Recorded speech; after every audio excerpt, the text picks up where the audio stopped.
Hello everyone, welcome to a new video.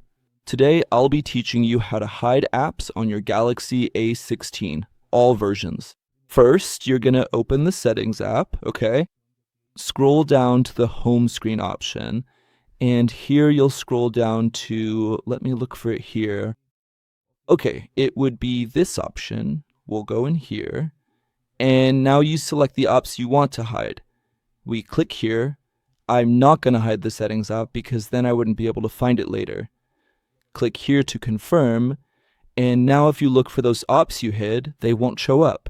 So to make them appear again, you come back here, remove them from this list, click confirm, and the apps you hid will show up on your phone again.